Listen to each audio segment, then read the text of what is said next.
Assalamualaikum warahmatullahi wabarakatuh. Terima kasih ya Tretan sudah mengeklik video ini. Oke, pada kesempatan kali ini saya akan membahas seputar sumber daya manusia di salah satu daerah di wilayah ataupun di Pulau Madura, yaitu Kabupaten Sampang. Nah, saya akan menjelaskan kenapa ya belakangan ketika kita mendengarkan nama Madura, maka yang muncul di benak kita itu kita menilai skeptis ya Tretan. Artinya ada yang menilai bahwa Madura itu kolot, ada yang menilai ketika mendengar nama Madura maka yang terlintas di benak kita adalah tentang kekerasan tindakan carok. Nah, ini tentu yang menjadi kajian yang harus kita selesaikan bersama. Kemudian ketika kita mengenal nama Madura, mungkin kalau akhir-akhir ini masyarakat mungkin lebih condong bahwa Madura punya loyalitas bisnis yang sangat tinggi kalau dia melakukan bisnis di luar. Salah satu contohnya seperti warung Madura. Nah, belakangan warung Madura ini sangat begitu fenomenal. Kenapa warung Madura sangat begitu fenomenal? Karena di berbagai wilayah kota di tanah air akhir-akhir ini banyak toko kelontong yang sudah mulai menjamur akibat bisnis dari orang Madura itu sendiri. Nah, sehingga garis besarnya adalah tidak mungkin kalau Madura ini akan selamanya selalu dinilai negatif oleh masyarakat seperti itu. Nah, perlu diketahui ya Tretan bahwa di Madura ini tidak hanya ada satu objek suku yang perlu kita kaji bersama. Di Madura terlebih dulu saya akan kaji dari sisi geografisnya bahwa Madura di sini memiliki 4 kabupaten. Di antaranya adalah Kabupaten Bangalan, Kabupaten Sampang, Kabupaten Pamekasan, dan Kabupaten Sumeneb. Nah, keempat kabupaten ini ya Tretan, tentu dari sisi kultur, budaya, serta logat daerah, walaupun ini semuanya memang memakai bahasa Madura, tentu ini memiliki keberagaman etnis yang sangat berbeda. Semua itu bergantung kita mau menilai dari sisi apanya kan, seperti itu. Hanya saja kalau perlu kita ketahui bahwa sumber ataupun mahkota Madura itu terletak di wilayah Sumeneb dan Pamekasan, seperti itu. Kenapa? Karena berdasarkan beberapa kajian penelitian bahwa kenapa masyarakat Madura semakin kita kaji dari sisi karakter dan sikapnya semakin ke timur, maka sikapnya ini kok semakin lebih halus ataupun seakan-akan lebih bisa diajak komunikasi ketimbang warga Madura yang notabene-nya itu lebih menempatkan ataupun punya posisi yang di barat, seperti katakanlah Bangkalan dan Sampang. Karena diakui atau tidak, memang dulu Madura ini kan punya sebuah keraton ataupun kerajaan, yang mana kerajaan ini berpangku ataupun bersumber di wilayah timur, yaitu di Keraton Sumeneb. Sehingga tak ayal kalau Madura itu semakin kita kenal perangainya terlebih dahulu, semakin kita ke timur, maka tentu kita akan menemukan sebuah karakter yang lebih halus dan lebih bisa diajak komunikasi dan elegan kita dengarkan kalau kita menjalin interaksi dan komunikasi seperti itu. Nah, di 4 wilayah Kabupaten Madura ini ya Tretan, tentu sikap-sikapnya ini juga tidak sama, tapi ini lebih mengacu kepada dialek. Saya contohkan seperti ini ya Tretan.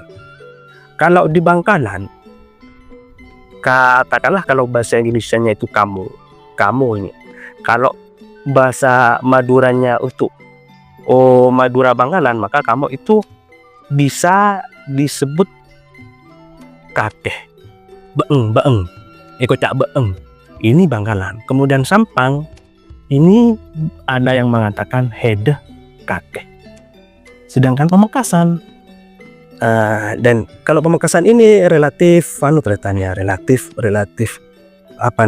Maduranya itu Madura tidak terlalu halus dan tidak terlalu kasar. Kalau Pamekasan kamu itu bahasa barunya adalah be, sementara Sumeneb itu adalah be. Nah, makanya kalau kita mengenal warga Madura ketika kita kenalan dengan orang Madura di luar, maka terlebih dahulu kalian harus menanyakan geografisnya terlebih. Ini Madura wilayah mana? Seperti itu. Apa Madura Sumenep, Pamekasan, ataupun Sampang dan Bangkalan. Tetapi ada juga yang disebut-sebut sebagai Madura swasta. Madura swasta ini ternyata adalah Madura hasil jajahan nenek moyang kita, sehingga di luar kita itu punya turun-temurun. Salah satu contohnya seperti, karena banyak Madura ini di wilayah Bondowoso, Probolinggo, Jember, Banyuwangi, dan Lumajang. Nah, di 5 kabupaten ini terletak di wilayah Jawa Timur. Di sana itu juga banyak etnis Madura. Bahkan bahasa sehari-hari yang dipakai itu juga bahasa Madura. Tetapi keberagaman bahasa Madura yang dipakai di sana cenderung itu beragam. Kalau di Jember itu logatnya lebih dekat kepada Pamekasan. Sementara Bondowoso dan Situbondo itu lebih kepada Sumenep. Karena agak lebih sedikit kalau bahasa Melayu itu sangkit seperti itu. Maka tidak ayal ya Tretan. Kenapa kalau dari sisi perangai ya, karakter-karakter kekerasan orang Madura itu lebih dominan dan menonjol pada masyarakat Madura yang berada di wilayah Bangkalan dan Sampang. Tetapi kalau misalkan tidak ada di wilayah Sampang dan Bangkalan, tentu watak kerasnya orang Madura itu biasanya timbul di wilayah Pulau Madura di bagian sisi utara. Katakanlah kalau misalkan Sumenep ya, itu terletak di Basongsongan, Ampunten, Dasuk, yang mungkin juga ada Batu Putih.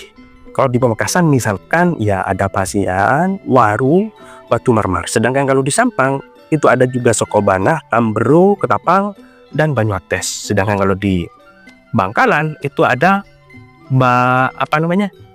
Tanjung Bumi, kemudian ada 10, Arosbaya, dan Kota seperti itu. Karena Kota itu masih bagian dari sisi pinggir utara wilayah Pulau Madura.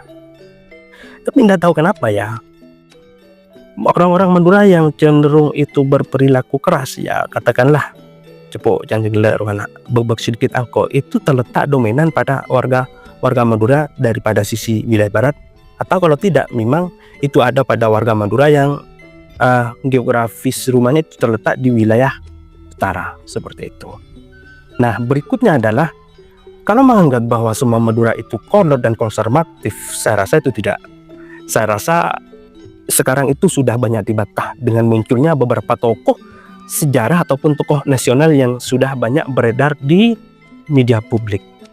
Salah satu contohnya ya, mungkin kita kalau tidak banyak membaca literasi, ada tokoh-tokoh besar di wilayah Pulau Madura itu yang menjadi tokoh nasional. Salah satunya, tokoh dari nama dari tokoh ini bisa tokoh dari nama ini ada yang sampai dijadikan sebuah ikon bandara seperti Halim Perdana Kusuma. Terus ada juga Raden Panji Muhammad Nur atau kita kenal dengan nama Cak Nur. Ini merupakan salah satu tokoh memang asal dan asli orang Madura. Halim Perdana Kusuma ini merupakan salah satu angkatan merupakan salah satu militer TNI Angkatan Udara yang kabarnya konon Halim ini pernah mendapatkan didikan langsung dari masa pemerintahan Hindia Belanda. Jadi Halim Perdana Kusuma ini dulu ya masuk menjadi angkatan menjadi salah satu militer angkatan darat. Memang besutan dari jajak pemerintahan Hindia Belanda. Sehingga pada saat Indonesia merdeka, maka Halim karena sudah memiliki banyak prestasi dan karirnya kemudian bergabung kepada Angkatan Udara. Selain itu, kalau dipandang dari sisi tokoh agama, ada juga nama Sayyidina Khalil Bangkalan. Apakah kalian tidak tahu dengan tokoh nama Sayyidina Khalil Bangkalan? Tentu tokoh yang bernama Sayyidina Khalil Bangkalan ini bukan hanya sekedar nama yang berkeliaran di telinga kita, melainkan dari berbagai banyak literatur, Kiai Sayyidina Khalil Bangkalan ini merupakan salah satu inisiator penggagas berdirinya organisasi Nahdlatul Ulama melalui muridnya yang memerintahkan kepada Kiai Hasyim Asy'ari, Kiai As'ad Samsul Arifin. Kemudian dari berbagai literatur lain bahwa Sayyidina Khalil ini juga pernah menjadi salah satu guru spiritualnya Soekarno. Jadi dulu sebelum kemerdekaan, tokoh-tokoh nasional seperti Soekarno itu sering memang melakukan suan ataupun komunikasi dengan tokoh ulama bagaimana Republik Tanah Air ini bisa bersatu, kemudian bisa merdeka. Tentu hal ini juga tidak lepas dari peran serta dukungan moral dari tokoh-tokoh ulama seperti itu.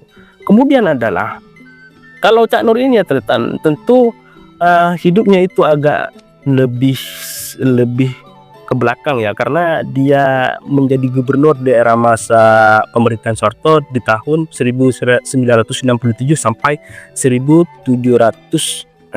Jadi belakangan memang, tapi ini tentu menjadi inspirasi bagi kita dengan hadirnya Cak Nur. Kenapa? Karena Cak Nur pada waktu itu karirnya memang di militer seperti itu. Karena dia memiliki banyak potensi dan karir di masa pemerintahan Soeharto, kemudian sama Soeharto ditunjuk menjadi gubernur. Ada banyak prestasi Cak Nur ini saat dia menjabat gubernur Jawa Timur. 10 tahun memang memimpin. Salah satunya adalah dia orang yang sangat bersuara lantang ketika berbicara soal pembangunan Madura, terutama dari infrastruktur jembatan penghubung antara Pulau Madura dan Pulau Jawa. Nah, yang sekarang kita kenal dengan jembatan Suramadu. Jadi ya Tristan, Cak Nur itu bisa menjadi salah satu inisiator dan penggagas memang berdirinya jembatan Suramadu. Setelah memang ada banyak tokoh-tokoh lain yang menggagasnya, seperti Soekarno, Soeharto dan lain sebagainya. Ya begitulah. Nah, di sini bisa disimpulkan bahwa tidak semuanya ketika kita mengenal orang Madura, kita mengenal sosok yang kolot dan konservatif. Seiring berjalannya waktu, Madura sampai sekarang insya Allah akan lebih bagus sumber daya manusianya. Terima kasih.